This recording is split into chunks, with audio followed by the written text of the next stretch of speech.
All right, hello everybody. I'm Michael Burrows with Transcendental Waves.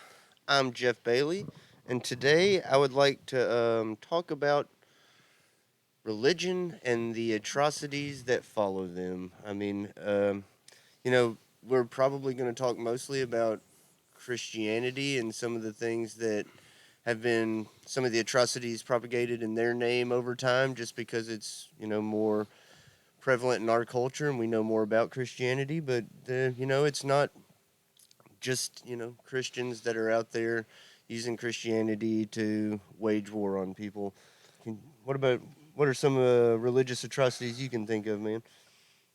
Well, first of all, before we get into all these, I want to say if you guys are interested in some other religions other than Abrahamic religions and some of the death squads and murders that they've done and genocides, let us know in our comments. Because we would love to do some research on that if you guys are interested in that. Because, like Jeff said, we're not just here saying Christianity and the Abraham religions are the only ones out there trying to dominate the world and kill everyone else who doesn't have the exact same beliefs as them.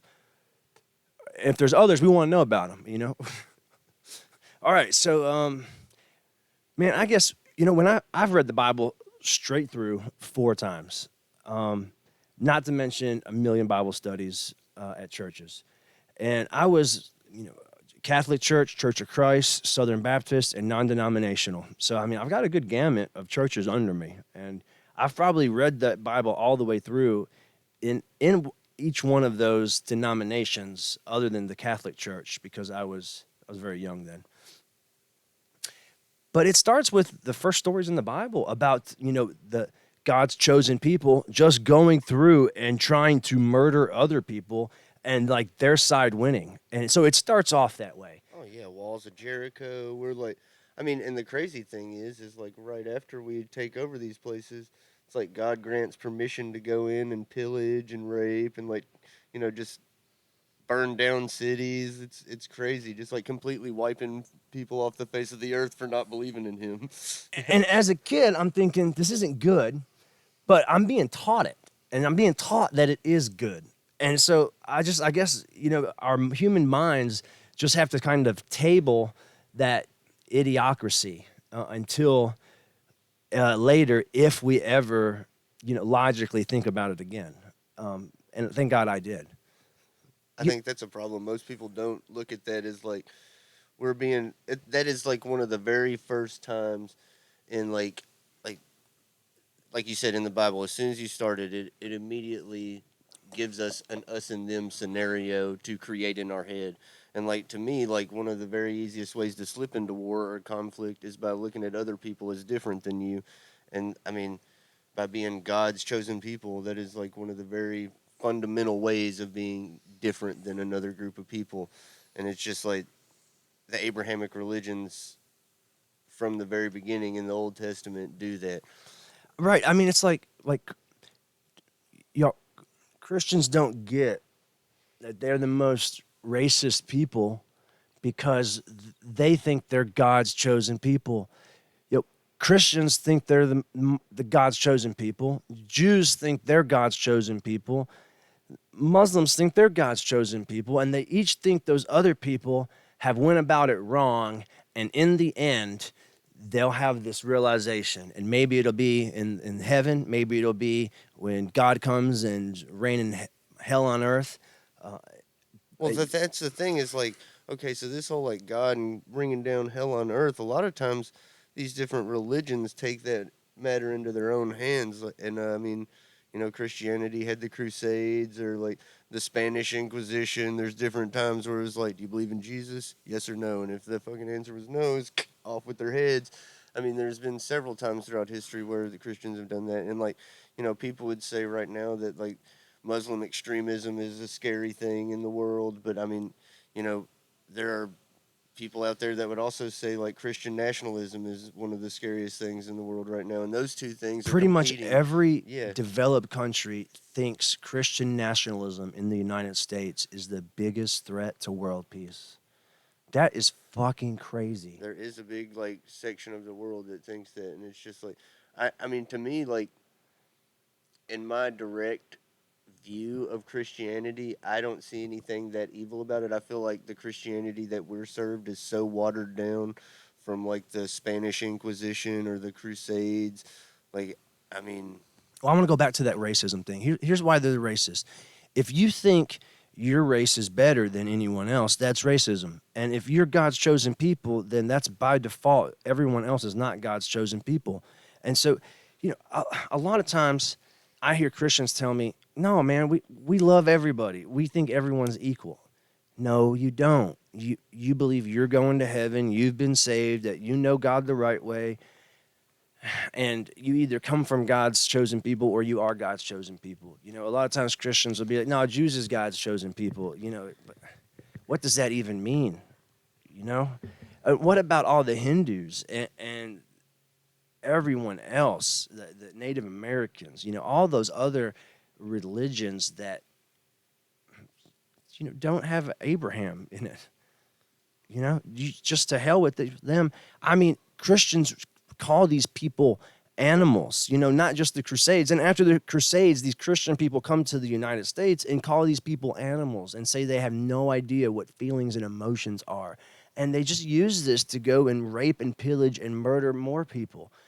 And now the Jews are doing it in Israel to all these people in Gaza now. They're still doing it.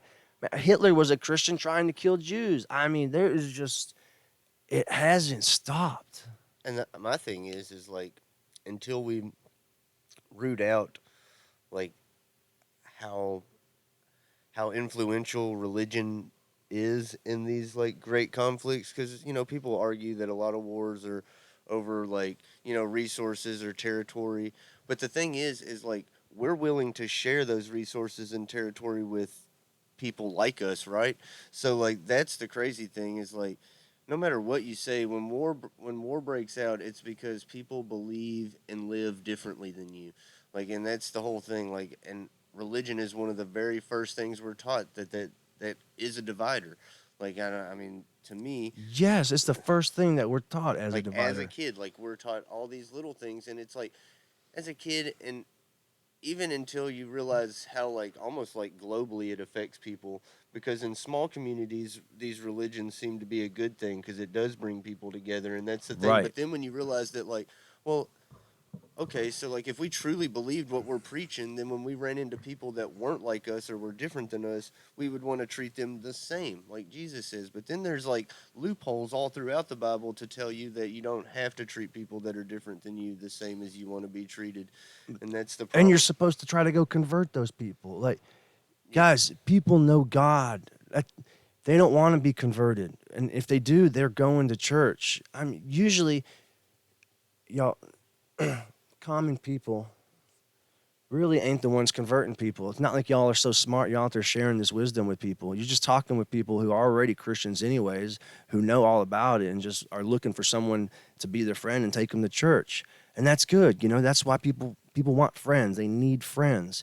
They need that community. That's the big reason church does so good. Is because humans need community, and it's just unfortunate that it's just a bunch of people coming together and saying they're better than everybody else because there's better communities out there that don't do that. That I guess that's the thing is like anybody that would argue that these religions do good, it is about stuff like that, like this the community and how people are willing to help each other, and like the little like they donate to this cause or that cause, and it's just like people could do that without being robbed blind by like Joel Osteen and creating these mega churches, and like I mean jeez, like I just think that that's a I mean the whole like churches being like big business and you know, mega tax evasion scams like is another podcast for another day. But I mean, it's just like Yeah, religion in no, its sense. It just like it causes an entitlement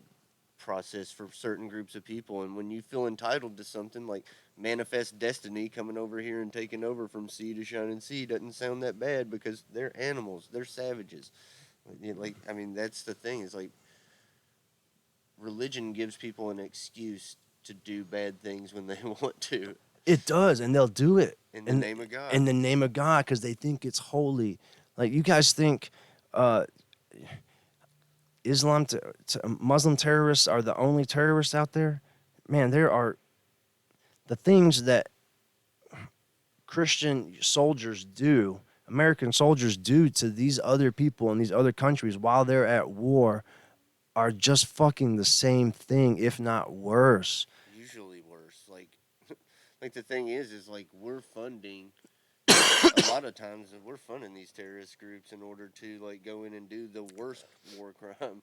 So like, I mean, we're inciting the initial action and then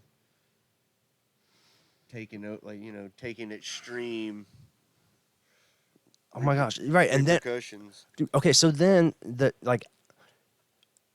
church came from England because England at that time had its Enlightenment period, and it was like, yo, all these Protestant churches are dumb. We're getting rid of them. Like, that's when they started waking up. And so they're like, oh, let's go to the Americas, and we can start fresh over there, and we won't have the government, outlawing us and things like that. So they came, and then what'd they do? They tried to take all the Indian stuff and kill all the Indians, and then they said witches. I mean, there's modern day thing. The witches wasn't too long ago that these Puritan towns were just hanging people for being witches. It's almost like you can get away with whatever the hell you want when you bring religion into it. Because guess what? If it's your religion in your town, the judge is the religious, the mayor is the same religion. Oh, everybody. And that's the crazy thing is like you just mentioned like the Salem witch trials. It went from like the Salem witch trials all the way back to where like people thought the Earth was the center of the universe before they ever knew the sun. We rotated around the sun. Copernicus and like whatever the I can't remember the other dude's name. Like both How old were executed. you when you found out that the church was killing scientists in the past? I don't know, probably in my 20s, but it's just Me like too. It was in my 20s, and that's too damn old. We should have that should have been in fucking school and secondary education, and high school somewhere or middle school even. Like like you think my daughter knows that the church has killed scientists. I mean, everybody should know that shit now. And I guess that was probably the little seed that maybe this religion isn't what I'm been told. And then later on it's just millions of things. But I guess that was probably the first little thing that sparked my curiosity as I need to dig a little deeper into this they because would keep us in the dark ages forever if they could. I feel that way. I think I think so everybody too. that finds this out does. I mean, I think the church at first, like fought tooth and nail, like yeah, like executing scientists or people like, especially throughout the Dark Ages when people like were trying to invent telescopes or microscopes and shit like that to prove that there was something more than what the church was saying. Like germs were killing people, not demons and spirits. And I mean, Well, like you said, Copernicus and that other guy's name was Bruno. So like these two people, these two scientists got together and were like, probably like me and you, like best friends. Like, dude, look, I just found out like, yo, the Earth actually revolves around the sun. The sun doesn't revolve around the Earth. And you're like, oh, dude, I found that out too. I agree. Oh my gosh, let's go tell let's go tell the Pope. Man, he's gonna love this shit. He's gonna believe it because there's two of us. What did the church do? Fucking had him killed. I mean, these guys are ruthless. And you think just because you're not part of the Catholic Church that you're innocent? I mean, the Protestant Church just took everything the Catholic Church believes and just made it more literal. At least the Catholic Church knows that some of it's just mythology. I mean, they know it's all mythology, but the common people they don't. I mean, beyond the like yeah murders too. Like I mean, you got to think about. I mean, book burning. Like we talk about like censorship now and how like oh the government's not giving us our freedom of speech. I mean the church was like one of and not just the Christian church but religions in general. Like when one culture destroyed another, they would go in and like burn books and destroy their religion so people didn't know about that God anymore. And Christianity was one of the best at doing that across the world. I mean they wiped out libraries and libraries of information as they were taking over the world. And it's just like, I mean, It's sad as shit. it is like looking back on it. Like, I mean, the Library of Alexandria is one of the biggest ones I can think of, and it's just like Egypt is said to be one of the like highest technological like places in our history, and who knows, like they could have had free electricity, crazy stuff. Who knows? But then the biggest library in the history of Egypt supposed to have had knowledge predating our history, and the Christians burn it down to the ground because it had too much other information that contradicted the church. So I mean that to me is just like how many examples of that? How much are like we talk about like how we whitewashed history, like the winners write the battles, like in Mm-hmm. America, and we're like, oh, like that we whitewashed the slavery and the Indians. Like, what do you think your church was doing throughout thousands of years of indoctrination? Like, I just think that like Right, all these missionaries that have went and helped out the Indians, not only in America but in Canada. If you just Google, you know, missionaries who kill Indians, it will blow your mind on this shit that happens in California, in out in the West, in Canada. That these Christian churches, how they have treated these people and what they have done to their communities. And there's so many people out here running around like, "Hey, I'm going to be a missionary." I'm like, "Good for you. Go look at what you guys have been doing, like the effects of the people, and they're out here thinking they're saving people." and they're like creating like work camps or like places where it's like if these people don't like attend the churches and schools, then they like aren't allowed to get the resources that like the food and Hmm. water or whatever that these places are apparently helping people get. Yeah, it's like, and these people have been surviving for tens of thousands of years. You think they need your capitalism Jesus? No, man, they don't. Well, guys, it's been fun today. Yeah, guys, if you like it, follow us, subscribe, comment, dude. Like the more y'all comment, the more we interact, the more people see us, the more Just, we get out there. just let us know, what did you find the most interesting that we brought up? What key point did you like the most? Let us know. Thanks, guys. Love you.